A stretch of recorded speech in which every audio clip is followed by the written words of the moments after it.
எங்கள்கிட்ட என்னென்ன விஷயங்களை எதிர்பார்த்து இங்க வர சொல்லி இருக்கீங்க? ஒண்ணு வந்து காப்பு திறன் அதிகப்படுத்துறது, ஊடு பயிர் என்ன பண்ணலாம், உரங்கள்லாம் என்னென்ன கொடுக்கலாம், எந்தெந்த உரங்கள் கொடுக்கலாம் பாக்குறதுக்காக வந்திருக்கோம். நம்ம இப்ப தோட்டத்துக்கு போயிடலாம். அந்த இருக்கிற மரத்தை எப்படி நல்லா காய்க்க வைக்கிறது, அந்த கண்ணு மரங்களை எப்படி காய்க்க வைக்கிறது, இதுல எப்படி எல்லாம் ஊடு பயிர் நமக்கு போடுறது, இதை எப்படி எல்லாம் மெயின்டைன் பண்றதுக்கு விவாஸ் நம்ம இந்த நேரத்துல நம்முடைய கிருஷ்ணபிரியா மேடத்துக்கும் விவேக் சாருக்கும் ஐயாவுக்கும் நன்றி கூறி நம்ம இப்ப தோட்டத்துக்குள்ள போறோம். நம்ம இப்ப சாருடைய தோட்டத்தை இப்ப பார்க்க போறோம். அதை என்னென்ன வழிமுறைகள்ல அதை நம்ம மேம்படுத்தலாம், தண்ணியை எப்படி நம்ம சிக்கனமா பயன்படுத்துறது, கழிவுகளை எப்படி உரமா பயன்படுத்துறது, இந்த மண்ணினுடைய தன்மை எப்படி இருக்கு, இதுக்கு என்னென்ன உரங்கள் போடணும் என்பதை பார்ப்பதற்கு முன்பாக தென்னை மரம் தனியா இருந்தா காய்க்காது. தென்னை மரத்துக்கு துணைவிகள் வேணும். அப்ப தென்னை மரத்துல நீங்க ஊடு பயிர் போடணும்னு சொன்னா உங்களால் பார்க்க முடிந்த பாக்கு, மிளகு, ஜாதிக்காய், வாழை, எலுமிச்சை, சப்போட்டா இத மாதிரி நிழலில் வளர்கின்ற பயிர்களை ஊடு பயிரா போடணும். களைகள் வளர்ந்தா நீங்க ஆடு மாடுகளை விட்டுதான் மேய்க்கணும்.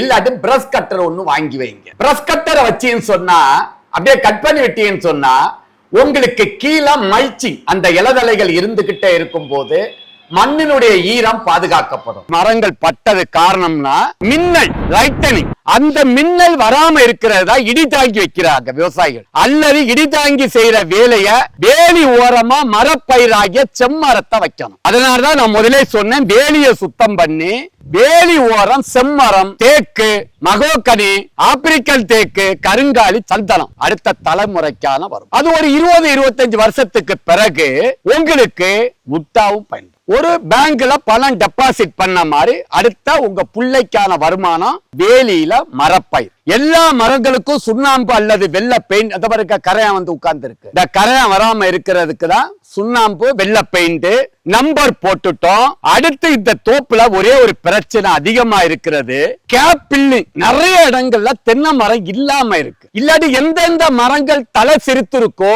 அதுக்கு தென்புறமா ஒரு தென்னங்கண்ணு, தென்புறம் 3 அடி நீள ஆளாகலம் எடுத்து மேல்மண்ண அடியில போட்டு இந்த இலதலைகள் எருக்கஞ்செடி காஞ்ச ஓலையில உள்ள போட்டு குப்பைச்சாணிய போட்டு குழி ஆற போட்டு 1 மாதம் கழிச்சு எங்குமே நடலாம். அதனால நீங்க அடுத்த தலைமுறை போடுறது கற்புக்கரிசி, எள்ளிக்கும் தேங்காய்க்கு உள்ள ரகத்தை இதிலிருந்து தென்புறமா எல்லா மரங்களுக்கு நீங்க நடவு செய்யலாம். ஒரு காய் கற்புக்கரிசி உரிச்சு எடை போட்டா 1 கிலோ 1.5 கிலோ வரும். காய் 1 கிலோக்கு மேல வரும். சராசரியா 750 கிராம் வரும். 1/2 லிட்டர் டு 3/4 லிட்டர் எள்ளி இருக்கும். டேஸ்டா இருக்கும்.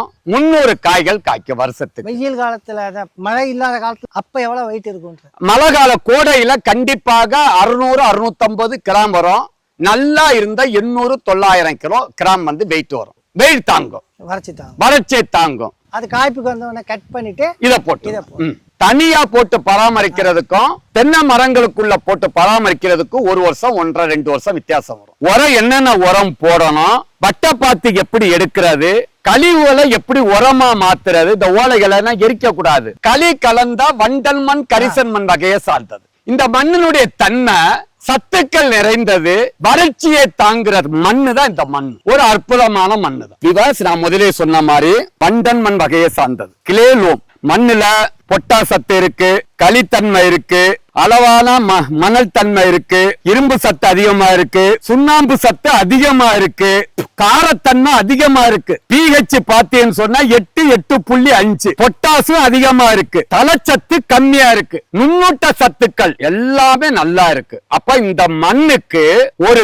தென்னை மரம் 300 காய் காய்க்கும். மினிமம் 250 காயாவது இந்த நாட்டு மரங்கள் காய்க்கும். இது நாட்டு மர வகையை சார்ந்தது. ஆனா இப்ப மரத்துல இருக்கிற காய்களை பாத்தீங்கன்னு சொன்னா இங்க பாருங்க விவாஸ், ஒரு 100-120 காய்கள் தான் சராசரியா வந்துகிட்டு இருக்கு. அப்ப அந்த 120 காய்கள் காய்க்கிறத 250 காய்களா காய்க்க வைக்கிறதுக்கு நம்ம என்னென்ன செய்யலாம் என்பதெல்லாம் பார்க்க போறோம். மண்ணு ரொம்ப அல்கலைன் சாயில், உப்பு சத்து நிறைய இருக்கு, இரும்பு சத்து கூட இருக்கு, சுண்ணாம்பு சத்து நார்ச்சத்து கூட இருக்கு, தலைச்சத்து கம்மியா இருக்கு. மொத்தத்துல இது ஒரு விர்ஜின் சாய். அப்ப இந்த மரத்துல 100 கா 120 கா வெட்டுறது அறியாமையின் உச்சக்கட்டம். கிளறுங்க, இத மாதிரி வெட்டக்கூடாது, வேர்களை வெட்டக்கூடாது, செருக்குறோம். இங்க பாருங்க, இங்க ஒரு தடவை இததான் நீங்க செய்யணும். இங்க செய்யாட்டும் தப்பு இல்ல, செய்யணும்னு கட்டாயம் இல்ல. இந்த ஏரியாக்குள்ள ஓட்டக்கூடாது. வெட்டு 4 அடிக்கு வெளில ஓட்டலாம். இது வீடு, இதான் உரக்கிடங்கு, இதான் உரக்கிடங்கு. மலைக்கு முன்னாடி இந்த ஆடிப்பட்டம். இதே மாதிரி தூருக்கு மண் அணைக்கிறோம். இதே மாதிரிதான் மேல் மண்ணு இங்க வரணும், மேல் மண்ணு பலமான மண்ணு இப்படி தூருக்கு வரணும். இதே மாதிரி அணைங்க எல்லா மரத்துக்கும். எதுக்கு நுண்ணூட்ட சத்து தென்னைக்கு தேவைன்னு சொன்னா, zinc sulphate, ferrous sulphate, manganese sulphate, copper sulphate, borax, பெண்பூக்கள் குறும்பைகளை அதிகப்படுத்துறதுக்கு மாலிப்டினம், மகரந்த சேர்க்கை நிறைய நடக்கணும், தேனீக்கள் நிறைய வரணும் சொன்னா பூக்கள்ல கனிடியூ செக்ரீஷன்ல போரான் தேவை. அதுக்குதான் நம்ம விவசாயிகள் எருக்கஞ்செடிகளை வெட்டி போடுவாங்க. அப்ப அதை உள்ளடக்குனதான் நுண்ணூட்ட சத்து 1/4 கிலோ. இதை என்ன செய்யணும் சொன்னா, இப்ப நீங்க 1000 மரத்துக்கு போடுறீங்கன்னு வைக்க, ஒரு மரத்துக்கு 300 கிராம் யூரியான்னு சொன்னா நமக்கு ஏறக்குறைய ஒரு 300 kilo urea, 500 kilo potash, 500 kilo super phosphate, 250 kilo தென்னை நுண்ணூட்ட சத்தை. நுண்ணூட்ட சத்தத்தை தனியா போடணும், அதை மிஸ் பண்ண கூடாது. மீது எல்லாத்தையும் மிஸ் பண்ணி தண்ணி பாயும் போது இப்படி மேலமா விசிறி விடுங்க. இவ்வளவுதான். வருஷத்துக்கு 3 தடவை இப்படிதான் போடுறேன். இனி இதே ரெடி. இது வீடு எடுத்த பிறகு உள்ள ஜேசிபி வரக்கூடாது. புரியுதா மேடம்? அப்ப தென்னை மரத்துக்கும் கோமாச பூஜை செய்யணும். அப்ப தென்னை மரத்தை உங்களுக்கு எத்தனை மாடு இருக்கு? விவசாயிகள் செலவு பண்ணக்கூடாது. எத்தனை 10 மாசம் மாடு இருக்கா?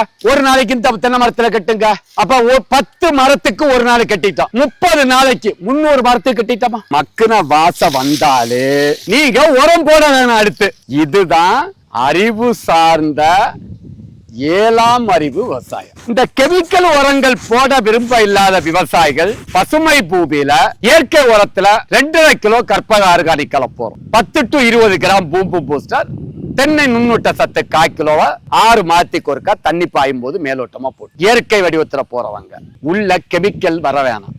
தென்னை மரம் இப்ப காய்ச்சிருக்கிற விடவும் 4 மடங்கு கூட காய், செலவு இல்லை. நம்ம தயாரித்த இந்த பசுமை பூமியினுடைய பூம்பும் பூஸ்டர்ல humic acid 80%, fulvic acid 15%, bio potash 2.5%, micro nutrients 2.5%. ஆகையால் பசுமை பூமி விவசாயிகளுடைய லாப நோக்கோட குறைந்த விலையில் தரமான இந்த பூம்பும் பூஸ்டரை தயார் பண்ணி கொடுத்துக்கிட்டு இருக்கோம். இதுதான் இது இருக்கிறது. இதனுடைய செயல்பாடை இப்ப நம்ம பார்க்க போறோம். நான் கையில எடுத்திருக்கிறத பாருங்க, மில்லிகிராம். இங்க பாருங்க, இத மெதுவா போடுறேன்.